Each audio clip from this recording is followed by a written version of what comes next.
Nagsagawa ng active shooter drill ang lokal na pamahalaan ng Baguio City bilang bahagi ng paghahanda sa seguridad sa mga paaralan.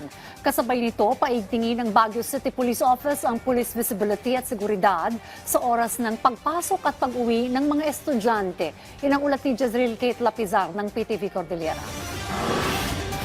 Pinaigting pa ng Baguio City Schools Division Office, Baguio City Police Station at ng lokal na pamahalaan ang mga hakbang para sa kaligtasan at seguridad ng mga paaralan sa lungsod. Kabilang sa mga ipinatutupad na hakbang ang pinaigting na pagbabantay sa mga school entrance at exit, police visibility sa mga paaralan at regular na pakikipag-ugnayan ng mga school administrator para sa security at emergency preparedness assessment. Ayon sa Baguio SDO, agad silang naglabas ng direktiba sa 67 paaralan sa lungsod patungkol sa pagpapaigting na pagpapatupad ng DepEd Order No. 6 Series of 2026 o Guidelines on Ensuring a Safe and Motivating Learning Environment.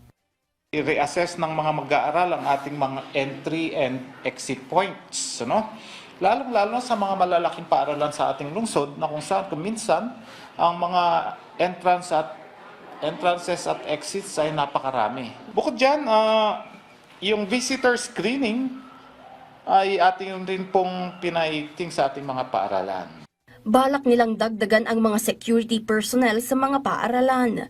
Hiling din nila ang tulong ng mga magulang at ng komunidad para mapalakas pa ang seguridad sa mga paaralan. Gagawin naming active shooter drill. Pinapag-aralan na yung paano namin i-implement, paano i-conduct yung drill sa mga schools.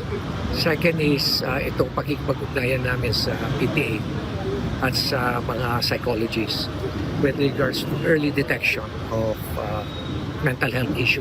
Tiniyak naman ng Baguio City Government na nakikiisa sila sa DepEd at sa iba't ibang sektor para sa seguridad ng mga paaralan.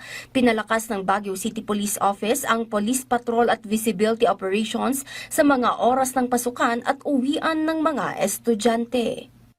We encourage parents, teachers, and even students to stay vigilant, and take all threats seriously. And any suspicious behavior, kasi hindi lang pag-oobserba, but then they have to report these things also. Early reporting and active community involvement are key to preventing incident and ensuring a safe learning environment. Tuloy-tuloy din ang kanilang monitoring sa mga posibleng banta sa mga paaralan na lumalabas sa social media. Jezreel Kate Lapizar para sa Bayan.